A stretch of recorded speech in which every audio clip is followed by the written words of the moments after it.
পুরনিয়োগ দুর্নীতি মামলা তদন্তে ইডির নজরে এবার কামারহাটির হেভিওয়েট তৃণমূল বিধায়ক মদন মিত্রের পরিবার।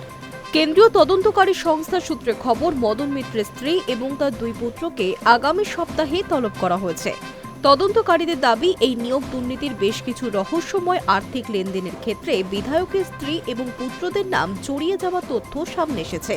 সেই সূত্র ধরেই এবার তাদের জিজ্ঞাসাবাদ করতে চাইছে ইডি। পুরনিয়োগ মামলার জল যে মদন মিত্রের পরিবার পর্যন্ত গড়াবে তার আভাস অবশ্য আগেই মিলেছিল। গত জুন মাসেই মদন মিত্রের একাধিক বাড়িতে একসঙ্গে তল্লাশি চালিয়েছিল ইডি। কলকাতা এবং শহরতলির মোট 7টি জায়গায় কেন্দ্রীয় এজেন্সির আধিকারিকেরা অভিযান চালায়, যার মধ্যে ছিল বিধায়কের ভবানীপুর এবং কালীঘাটের বাড়ি। এছাড়াও দক্ষিণেশ্বর, সন্তোষপুর, জোকা এবং বেলেঘাটার বিভিন্ন ঠিকানাতেও তল্লাশি চালানো হয়। শুধু ইডি নয়, গত বছরের অক্টোবরে এই একই মামলার সূত্রে সিবিআই এবং মদনের বাড়িতে হানা দিয়েছিল এবং প্রায় 5 ঘন্টা ধরে নথিপত্র ঘেটেছিল। এবার সেই তদন্তেরই ধারাবাহিকতায় বিধায়কের স্ত্রী এবং তার দুই ছেলেকে সরাসরি তলব করায় মিত্র পরিবারের ওপর চাপ আরও বাড়ল বলেই মনে করছে রাজনৈতিক মহল।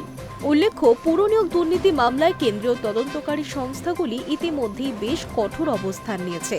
এই চক্রান্তে জড়িত থাকার অভিযোগে রাজ্যের প্রাক্তন মন্ত্রী সুজিত বসুকে ইতিমধ্যেই গ্রেফতার করেছে ইডি। শুধু তাই নয়, সুজিত এবং তার পুত্র সমুদ্র বসুর বিরুদ্ধে তদন্তকারী সংস্থা আদালতে চার্জশিটও জমা দিয়েছে। ইডির চার্জশিট এবং তদন্ত সূত্রে জানা গিয়েছে, সুজিত বসুর বিরুদ্ধে দক্ষিণ দমদম পৌরসভায় বেআইনিভাবে কম বেশি 150 জন চাকরি প্রার্থীর নাম সুপারিশ করার সুনির্দিষ্ট অভিযোগ রয়েছে।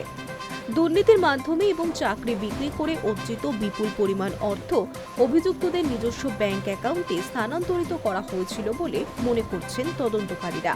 ইডি আধিকারিকদের অনুমান, পৌরসভাগুলিতে এই নিয়োগ কেলেঙ্কারির মোট আর্থিক পরিমাণ প্রায় 250 কোটি টাকা। সুজিত বসুর পর এবার মদন মিত্রের পরিবারের দিকে ইডির নজর ঘোরার পর এই 250 কোটির দুর্নীতির শিকড় আর কতদূর বিস্তৃত এবং তাতে কার কী ভূমিকা ছিল তা জানার চেষ্টায় তৎপর হয়েছেন তদন্তকারীরা। Hi news network.